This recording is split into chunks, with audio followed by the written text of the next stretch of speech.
Planet Finance Business School, High-Tech City, Hyderabad. BCom, BBA, PGDM, MBA. Call 9000 Hindustan Unilever limited తన సబ్బుల ధరలు పెంచింది. డౌ, Pierce, Surf, red label వంటి బ్రాండ్లపై ఈ పెంపు వర్తిస్తుంది.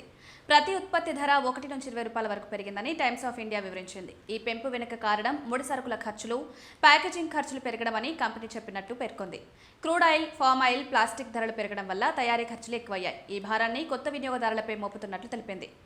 హిందుస్థాన్ యూనిలివర్ లిమిటెడ్ ప్రతినిధి మాట్లాడుతూ ప్రస్తుతం ఉన్న కమోడిటీ ఇన్ఫ్లేషన్ వల్ల ధరలు సర్దుబాటు చేయాల్సి వస్తోందన్నారు.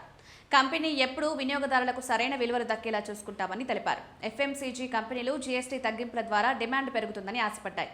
కానీ ఇప్పటి పరిస్థితి చూస్తే రికవరీ ఆలస్యం కావచ్చని భావిస్తున్నారు. ఈ ధరల పెంపు మళ్లీ డిమాండ్పై ఒత్తిడి పెంచే అవకాశం ఉంది.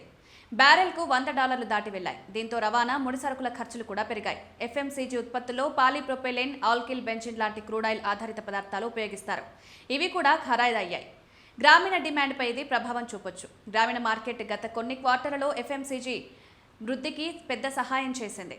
డాబర్ సంస్థ మారుతున్న అంతర్జాతీయ పరిస్థితులను గమనిస్తూ ఖర్చులను నియంత్రించేందుకు ముందస్తు చర్యలు తీసుకుంటామని తెలిపింది. పశ్చిమాసియాలో జరుగుతున్న మార్పుల ప్రభావం ఇంకా ముఖ్య అంశంగా చూస్తోంది. వెజిటబుల్ ఆయిల్ ధరలు, ఇతర క్రూడ్ ఆయిల్ అనుబంధ పదార్థాల ధరలు పెరగడం వల్ల ఖర్చులు పెరుగుతున్నాయని, దీన్ని ధరల వ్యూహాల ద్వారా సమతుల్యం చేస్తామని చెప్పింది.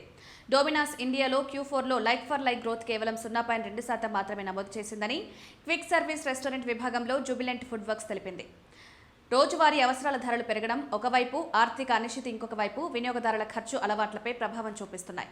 ప్రపంచ స్థాయి పరిస్థితులు వాటిని మరింత క్లిష్టం చేస్తున్నాయి.